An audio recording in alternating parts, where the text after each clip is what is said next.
Nous avons ainsi décidé de mettre un terme à cette coopération militaire pour réorienter notre partenariat avec la France sur des domaines qui auront plus d'impact positif sur le quotidien de nos populations respectives. En outre, cette décision s'appuie sur plusieurs facteurs, parmi lesquels je cite: absence de réciprocité. La présence militaire française au Tchad ne se fonde pas sur une base réciproque. Le Tchad ne doit plus accepter aux autres ce qui ne lui est pas accepté par ces autres. C'est le sacré principe de réciprocité. Le maréchal Déby Itno, dans le mois de novembre, avait décidé le départ des troupes françaises, des milliers de soldats.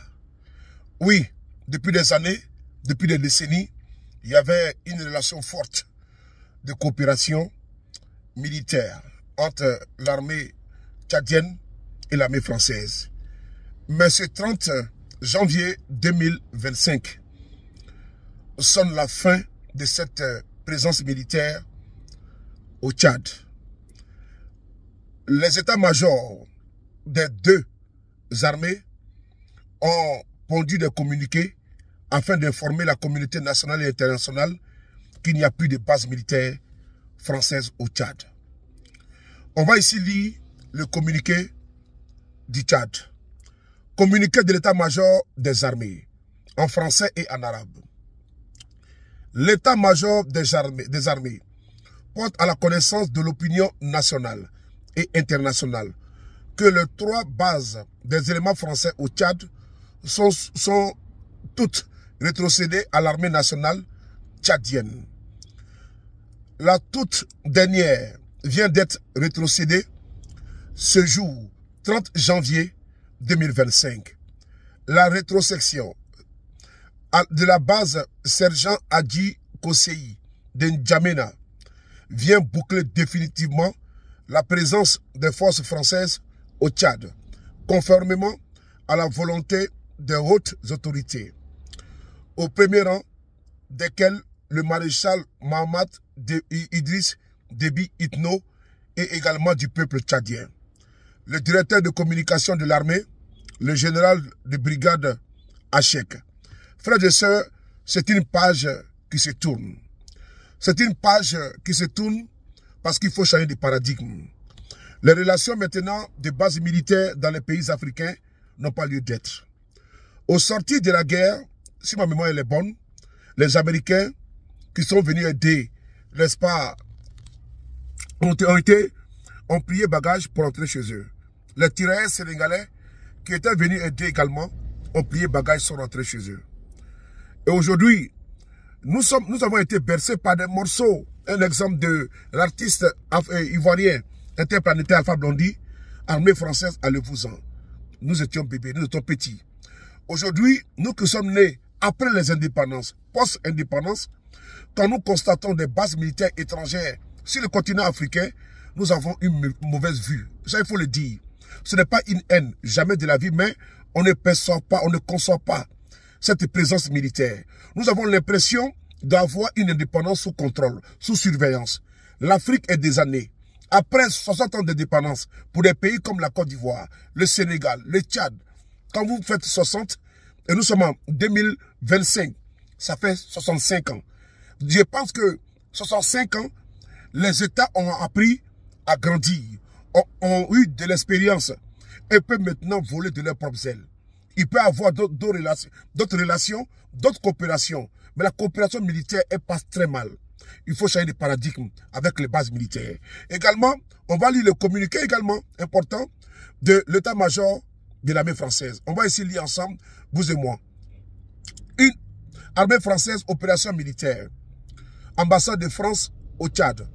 Une nouvelle étape franchie dans la reconfiguration du dispositif militaire en Afrique. La base aérienne de Kosei en N'Djamena a été rétrocédée aujourd'hui, ce qui marque officiellement la fin de la présence des armées françaises au Tchad. Un désengagement en bon ordre et en sécurité en coordination avec les autorités tchadiennes. Vous voyez, frères et sœurs, sincèrement, cette demande du président tchadien a étonné tout le monde. Cette demande a pris de court tout le monde. Parce que nous savons l'ancrage, nous savons l'implantation des troupes, n'est-ce pas, étrangères au Tchad. Venant du maréchal Mama Kaka Déby, nous avions été tous étonnés. Parce que la nouvelle génération est une génération de rupture. La nouvelle génération est une génération insoumise. C'est une génération qui a 25 ans, qui a 18 ans, qui est née après les indépendances.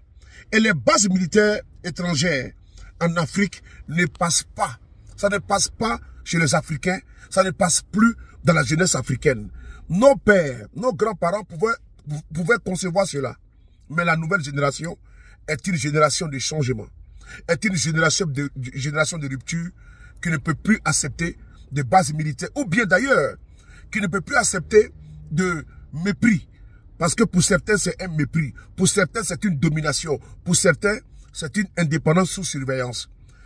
Il y a eu un désengagement, une rétrocession dans le respect et en ordre. C'est fini bien. Ça fait des années que cette base militaire posait problème et était sujet même. Et ça pouvait alimenter, des polémiques qu'il ne fallait pas. L'armée française est partie. Place maintenant à une autre coopération. Parce que, quel que soit ce que l'on peut dire, le départ des soldats français ne veut pas dire que il y a une rupture entre la France et le Tchad ou bien l'Afrique. Non. On veut maintenant des relations gagnant-gagnant, des rapports gagnant-gagnant pour faire le business ensemble. Faire le business avec la France, faire le business avec les États-Unis, tout. Parce que, comme l'a dit le président sénégalais, Bassirou Diomaye Faye, il n'y a pas de base militaire sénégalais dans les pays européens. Il n'y a pas de base militaire africain dans les pays européens.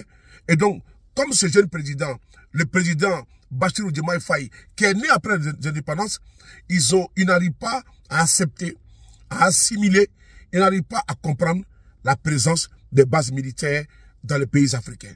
Je pense que la sagesse habitant les uns les autres, il faut partir dans le respect et dans la considération. Vive l'Afrique libre!